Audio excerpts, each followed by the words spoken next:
Hello बच्चों, आज हम क्लास 8 की संस्कृत रुचिरेखा पार्ट सेकंड का अभ्यास करेंगे। कल हमने इसका चैप्टर पढ़ा था और आज हम इसका अभ्यास करेंगे। तो पहला क्या है, उच्चारणम कुरुत। इसको हमें सिर्फ पढ़ना है। कस्मिंश्चित विचिन्त्य साध्विदम क्षुब्धार्था इतच्छ्रुत्वा भय संत्रस्त मनसां सिंह पद पद्धति संवाहनम प्रतिध्वनि। एक पदेन उत्तरम लिखत। एक पद में हमें उत्तर देना है। सिंहस्य नाम किम, शेर का क्या नाम था? सिंहस्य नाम खरन खरा। गुहायाम स्वामी का आसीत। गुफा का स्वामी कौन था? गुफा का स्वामी दधि पुच्छ, जो एक श्रीगाल का नाम था या गीदड़ का नाम था। सिंहा कस्मिन समय गुहाया समीपे आगत। किस समय जो है शेर गुफा के पास आया था? सूर्यास्त समय। सूर्यास्त के समय शेर गुफा के पास आया था। हस पादादिका क्रिया के शाम न प्रवर्तन्ते। जब हमारा जो हाथ पैर कब काम नहीं करता है? जब हम डरे हुए होते हैं। भय संत्रस्त मनसा। गुहा केन प्रतिध्वनिता, मतलब गुफा में कैसी आवाज हो, किस तरह की आवाज होती? उच्च गर्जने, ऊंची बहुत तेज गर्जना की आवाज थी, शेर के दहाड़ने की। पूर्ण वाक्यन उत्तरता। खरन खरा कुत्र प्रति वसति स्म। खरन खरा जो था वो कहाँ रहता था? खरन खरा कश्मीरचित वने प्रतिवसति स्म। महतीम गुहा दृष्ट्वा सिंह किम अचिंत्यत। बड़ी गुफा को देखकर शेर ने क्या सोचा? महतीम गुफा, यहाँ से क्वेश्चन में से ही लेंगे हम। महतीम गुफा दृष्ट्वा सिंह अचिंत्यत नूनम एतस्याम गुहायाम रात्रो को अपि जीवा आगच्छति। मतलब कि ऐसा लगता है कि रात में कोई जीव आता है। अतः अत्र निगूढ़ो भूत्वा तिष्ठामि, इसलिए मैं यही छुप करके बैठ जाता हूँ। श्रीगाला किम अचिंत्यत। फिर गीदड़ ने क्या सोचा? जब उसने पैरों के निशान देखे थे तो उसने क्या सोचा था? इसका होगा श्रीगाला अचिंत्यत अहो विनिष्टो अस्मि। उसने बोला, अरे मैं तो मर गया। नूनम अस्मिन बिले सिंहा अस्त इति तर्कयामि। ऐसा मेरा तर्क है या ऐसा मेरा सोचना है कि यहाँ पे कोई इस बिल में, अस्मिन बिले मतलब इस बिल में या इस गुफा में कोई शेर छुपा हुआ है। तम किम करना, अब तब क्या करूं या अब मुझे क्या करना चाहिए? श्रीगाला कुत्र पलायिता। श्रीगाला जो गीदड़ था वो कहाँ चला गया? गीदड़ जो है वो दूर जा करके खड़ा हो गया। श्रीगाला दूरम पलायिता। गुहा समीपमागत्य श्रीगाला किम पश्यति। गुफा के समीप जा करके इसने क्या देखा? गीदड़ ने। तो यहाँ से क्वेश्चन में से लेंगे। गुहा समीपमागत्य श्रीगाला सिंह पद पद्धति पश्यति। यहाँ सिर्फ किम की जगह सिंह पद पद्धति, किम है तो पद्धतिम हो जाएगा, फिर पश्यति। का शोभते या अनागतम कुरुते सा शोभते।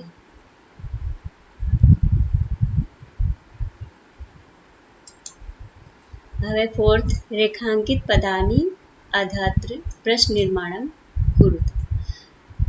जो रेखांकित पद दिख रहे हैं उनके जगह पे उनके हिसाब से जो है हमें प्रश्न का निर्माण करना है। तो क्षुब्धार्था सिंहा कुत्रापि आहारम न प्राप्तम। जो भूखा शेर था वो कहाँ पे, मतलब उसे कहाँ पे खाना नहीं मिला।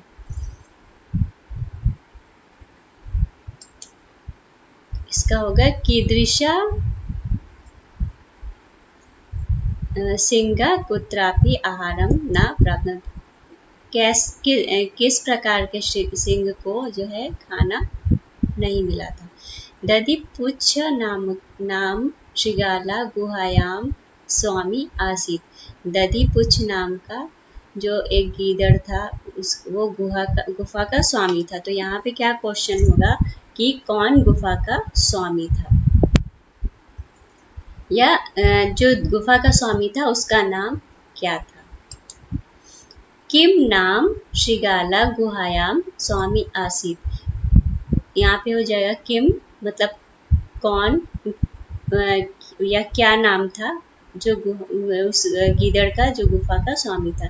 ऐशा गुहा स्वामिना सदा आह्वानम करोति। यह गुफा हमेशा स्वामी को पुकारती है, पुकारा करती है। ऐशा गुहा कस्य सदा आह्वानम करोति। यहाँ पे मिसप्रिंट हो गया, यहाँ पे सदा ही होगा। भय संत्रस्त मनसाम हस्त पादादिका क्रिया न प्रवर्तन्ते।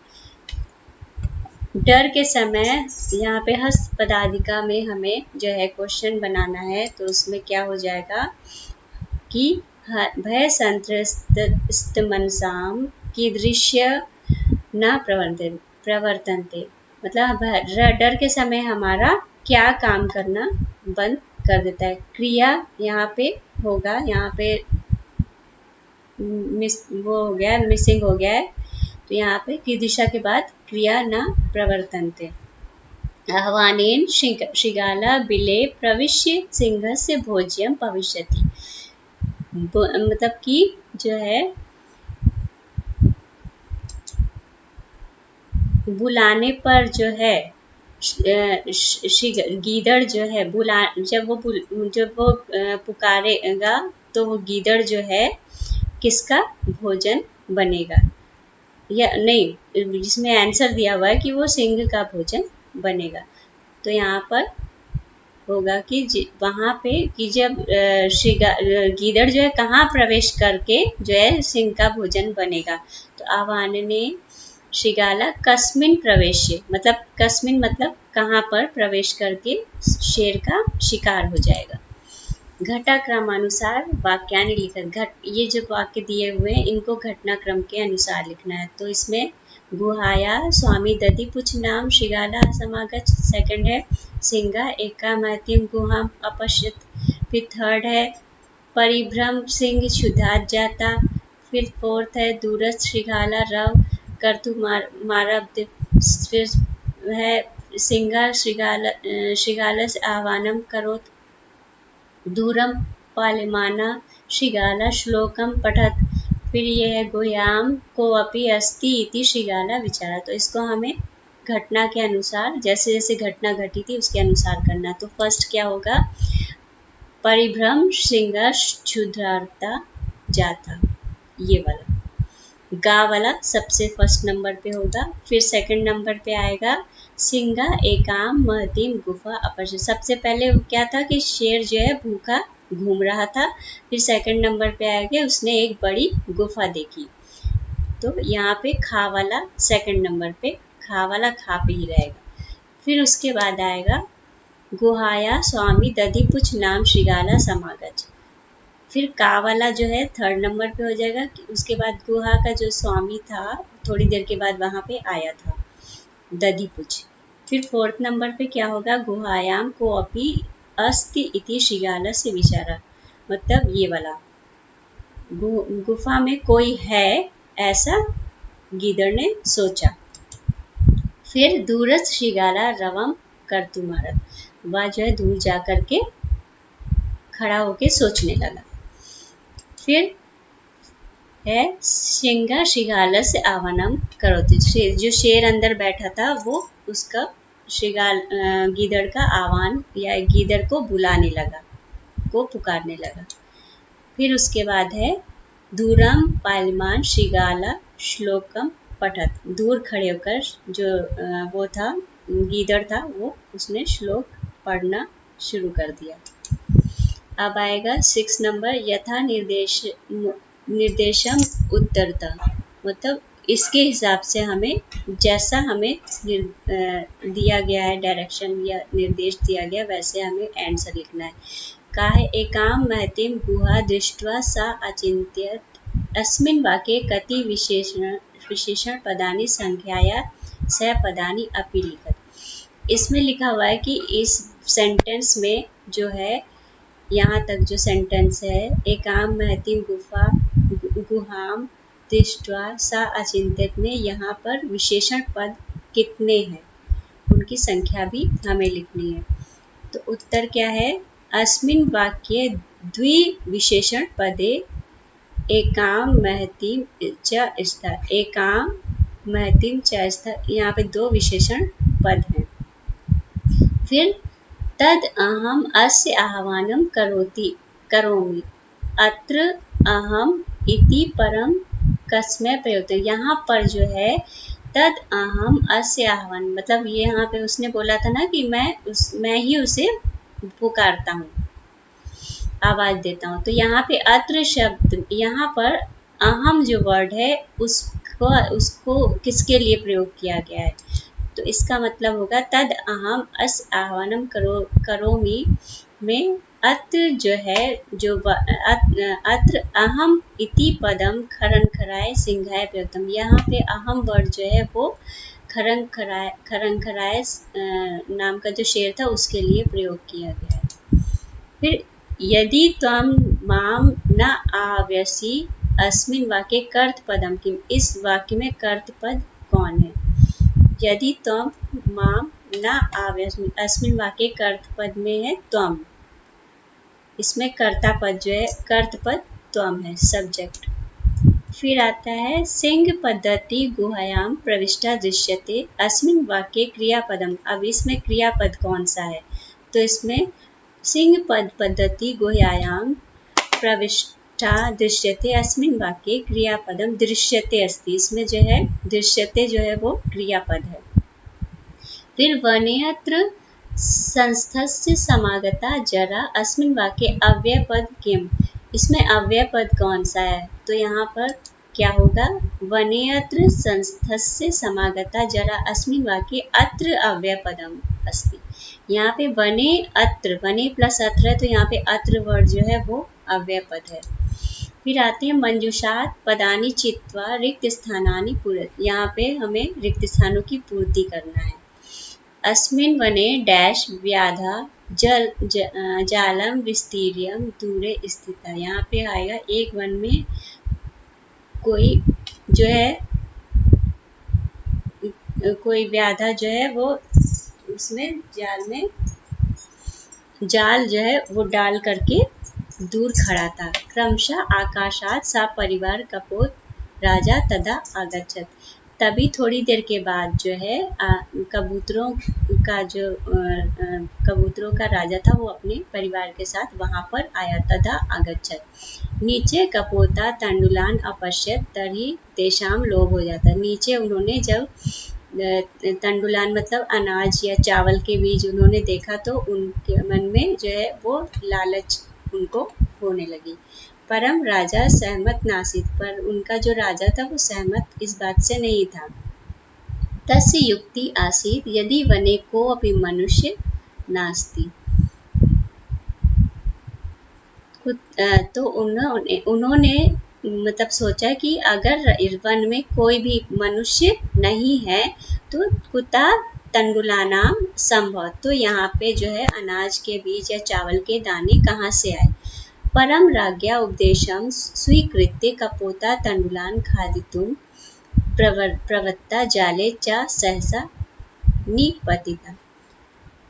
फिर जो है जब वो उन लोग ने क्या किया, परंतु उन लोग ने जो बाकी जो कबूतर थे उन्होंने राजा के जो उसको जो है वो बता रहा था, उपदेश दे रहा था, उसको अस्वीकृत कर दिया उन लोगों ने। और वो लोग जो है चावल खाने के लिए वो लोग नीचे उतर पड़े और उसमें फंस गए। अतः उक्तम यदा विदधि न क्रियाम,